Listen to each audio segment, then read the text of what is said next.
भारत के RNAW के assets को एक्टिवेट किया गया।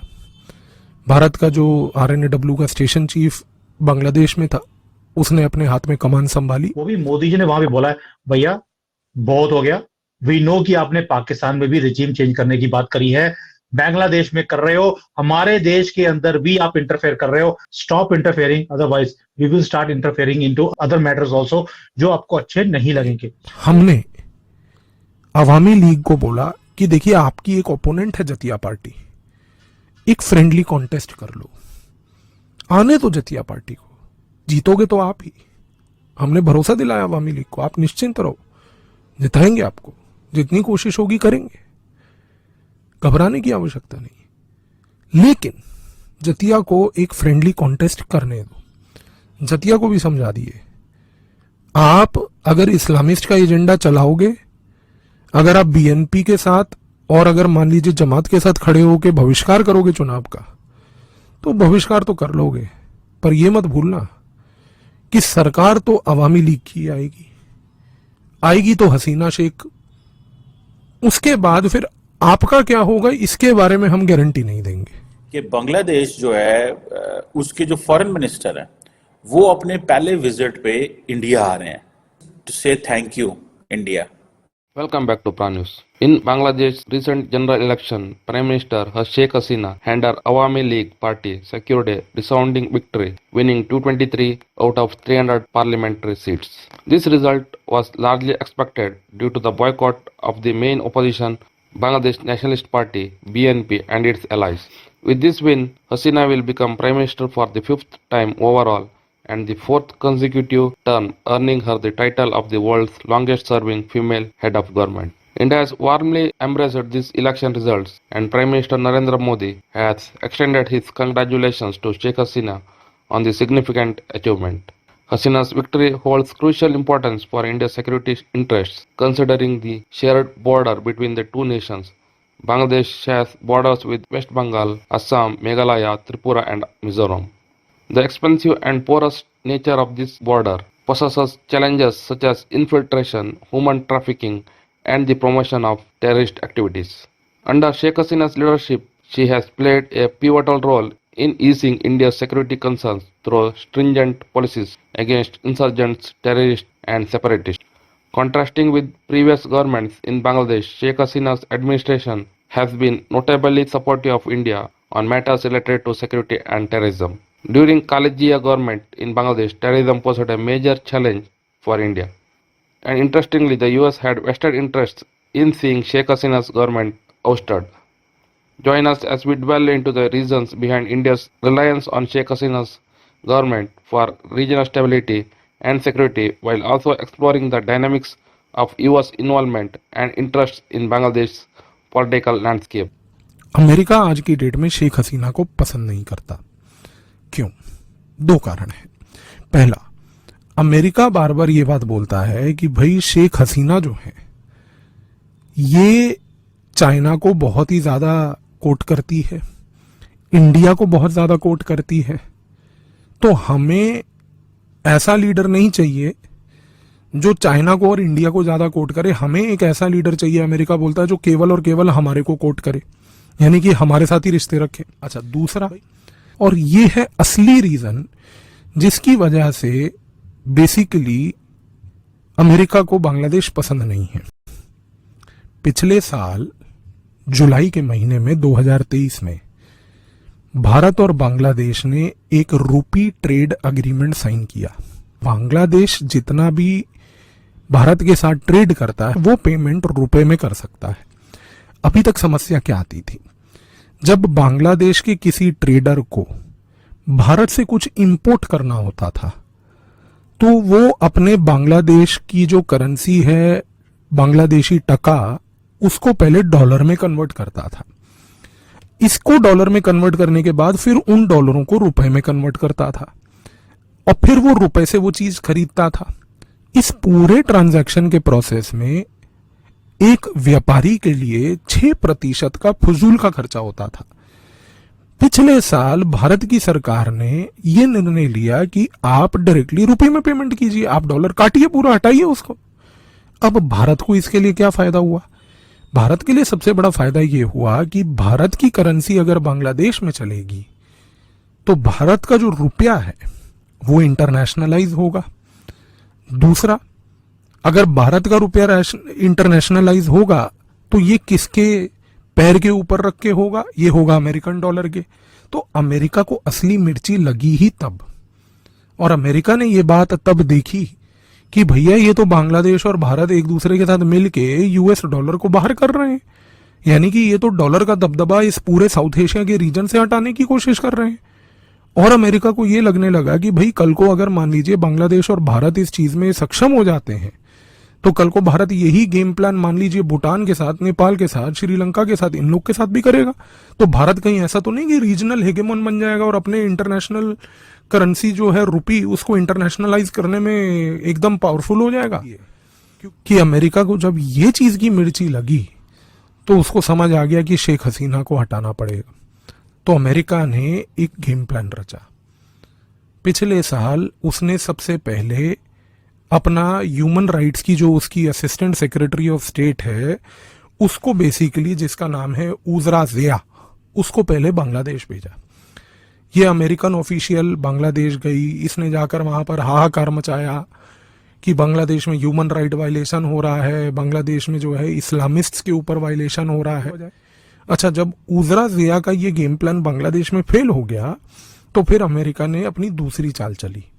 पिछले साल उसने जो उसका एक डिप्लोमेट है जो यूएस का assistant secretary of state for south Asia central Asia है, डोनाल्ड लू, उसको भेज दिया।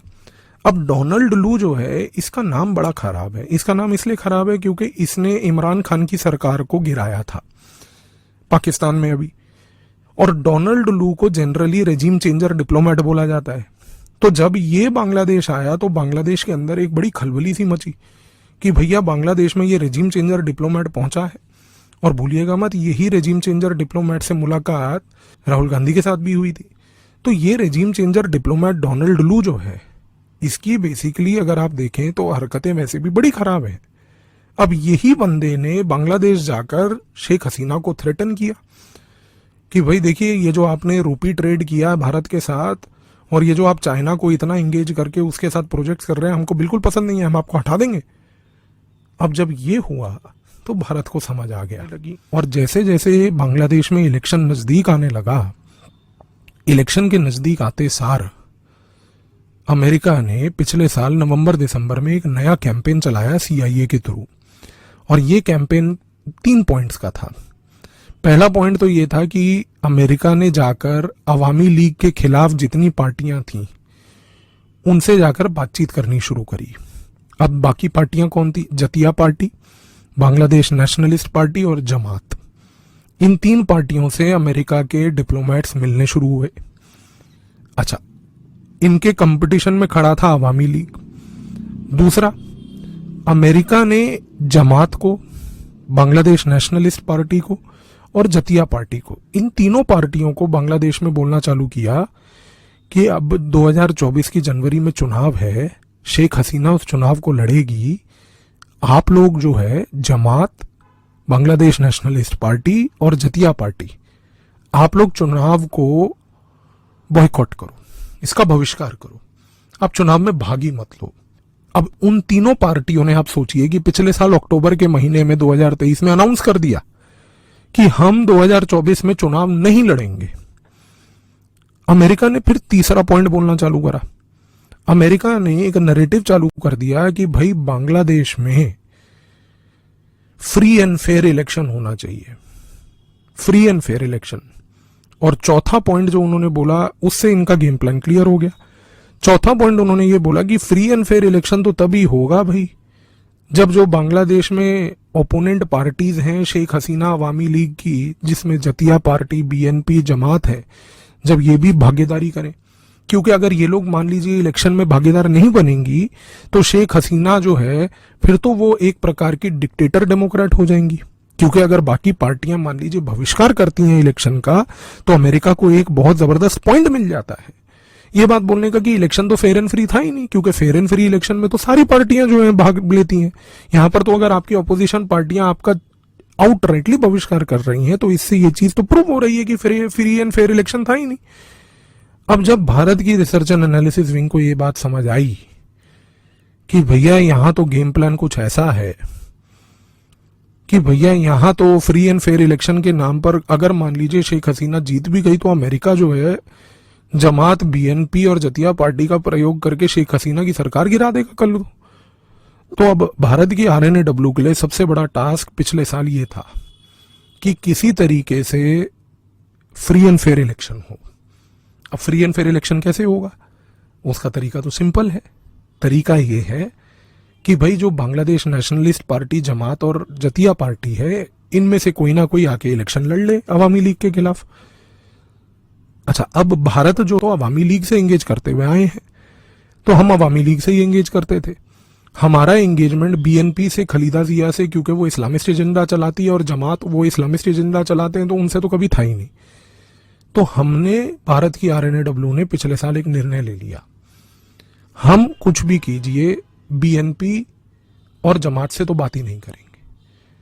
फ्री एंड फेयर इलेक्शन पूरे वर्ल्ड में एक नैरेटिव बना के दिखाना है और अमेरिका के इस कैंपेन को अगर वीकन करना है तो इसमें एक अपॉर्चुनिटी ये बचती है कि जतिया पार्टी जो है इसको इलेक्शन लड़वाओ। भारत के आरएनएडब्ल्यू के एसेट्स को एक्टिवेट किया गया। भारत का जो आरएनएडब्ल्यू का स्टेशन चीफ बांग्लादेश में था, उसने अपने हाथ में कमान संभाली, भारत से क्लियरेंस मिली।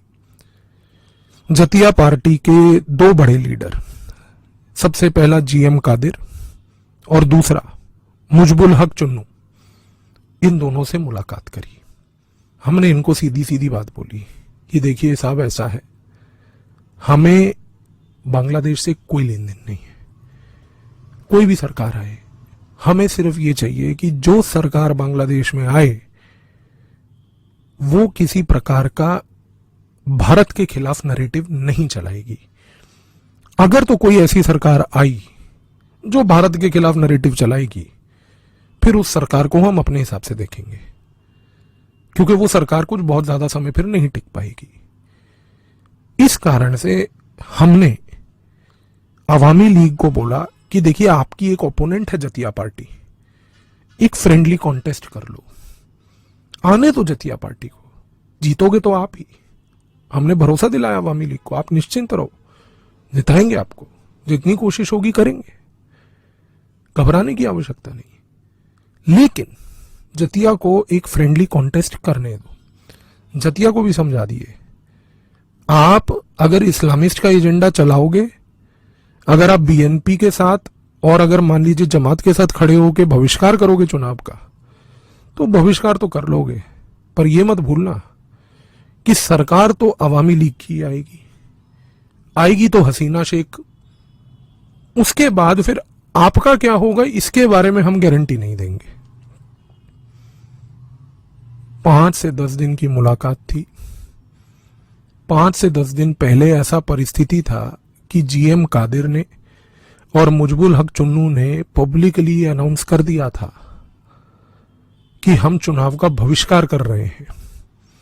लेकिन 5 से 10 दिन के बाद मुजबुल हक चुन्नू, जीएम कादिर, दोनों के दोनों नवंबर 2023 के अंत होते होते दिसंबर के फर्स्ट वीक में आते ही पब्लिकली जाकर अनाउंस कराए कि हम 300 सीट पे अपने कैंडिडेट खड़े करेंगे, हम चुनाव लड़ेंगे। ऑपोजिशन हमने तोड़ दी। अब जैसे ही वो ऑपोजिशन टूटी, जतिया पार्टी ने अनाउंस किया, तो अब हो गया एक फ्रेंडली कॉन्टेस्ट, हो गया फ्री एंड फेयर इलेक्शन। और जैसे ही फ्री एंड फेयर इलेक्शन हुआ, निर्णय हमें पहले से ही मालूम था, शेख हसीना 2024 के जनवरी में जब इलेक्शन हुआ वो जीत गई। तो आज की डेट में इस चीज को समझिए, हमारे को बांग्लादेश की इंटरनल डायनेमिक्स से कोई लेन देन नहीं है। हमें केवल और केवल इतना इंश्योर करना है कि बांग्लादेश में कोई भी सरकार आए वो बस एंटी इंडिया एजेंडा ना चलाए।